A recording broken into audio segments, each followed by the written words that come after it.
Trump said hell no. This is huge. Trump did it, and now they're breaking news from Los Angeles that our loyal readers may greatly enjoy. It's truly incredible that the federal government has allowed us to get to the point where there are literally hundreds of sanctuary cities across the United States that harbor illegal immigrant violent criminals. In those cities granting sanctuary status, illegal aliens can live worry-free about having their immigration status reported back to federal law enforcement, and they can commit more crimes that put Americans in danger. Massive amounts of illegal immigrants, many criminals flock to such sanctuary cities as it provides a layer of protection against deportation. One estimate shows that 10 sanctuary cities house 20% of the U.S. illegal immigrants. As for the consequences of illegal immigration, there are two main problems that many discuss: displaced American jobs and lower wages due to intense competition from the influx of low-skilled workers. Don't forget the element of criminal activity. The intense criminal activity of illegal immigrants could be considered shocking. Between 2008 and 2014,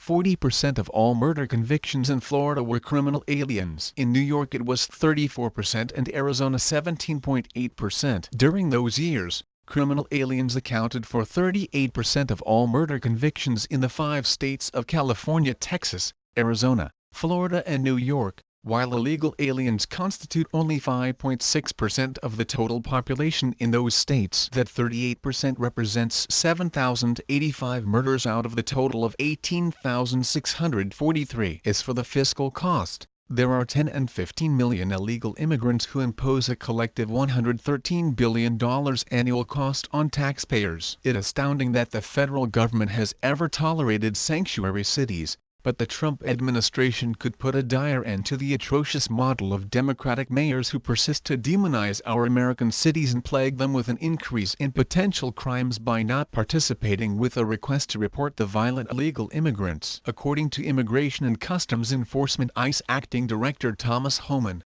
deportation targets have surged now that President Trump has taken the handcuffs off of law enforcement. The top ICE official explained that illegal border crossings have plummeted by nearly 70% since Trump took office. Arrests inside the country have jumped 40% and that demands for illegal criminals in local jails has skyrocketed 80%. Sanctuary cities will quickly become a better and safer place to live when they are forced to ditch their beloved policies that favor illegal immigrants over American citizens. Phoenix recently removed their sanctuary status and saw results very quickly. The E reported a decline in crime. Is there anything wrong with that? According to Freedom Daily, we are now getting reports that the Los Angeles Police Department has been denied $3 million in federal aid for law enforcement purposes. Although there has been no official announcement as to why this funding has been denied, it likely has something to do with Los Angeles law's so-called sanctuary city status on harboring illegal aliens. The U.S. Department of Justice (HAS) and offered the LAPD an explanation of why the department didn't receive any of the $98 million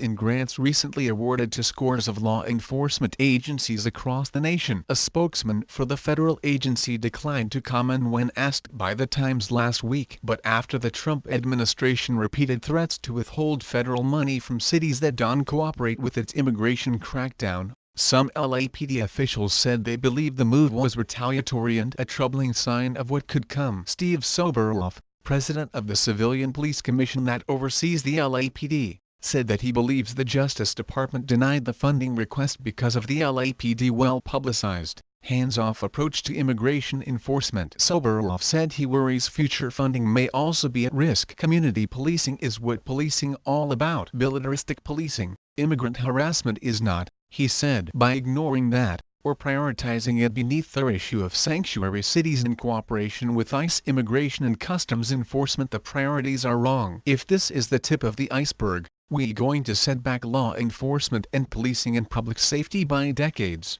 he added. The LAPD had planned to use the money to hire 25 officers for the community policing program in Harvard Park, one of the city's deadliest neighborhoods. The roughly half-mile area saw 8 homicides in 2016, nearly triple the number from the year before. So far this year, 6 people have been killed. Los Angeles Mayor Eric Garcetti has openly defied Trump and been a vocal opponent of the MAGA agenda. A MIC.com article on Garcetti features such interludes as, "We will defend any undocumented worker who's going to be deported," he said flatly in a recent interview. The words are backed up indeed. In December, Los Angeles unveiled an ambitious $10 million fund to provide legal counsel to residents facing deportation. Los Angeles and Orange counties, after all, are home to 1 million undocumented immigrants, or nearly 10% of all undocumented immigrants nationwide. Los Angeles is also one of the major cities that has been targeted by ICE raids in the aftermath of the election. Los Angeles County Sheriff Jim McDonnell has said he is afraid of losing $132 million over the next 3 years because of his county harboring of illegal aliens. Please share if you believe that a sanctuary city should not receive federal funding.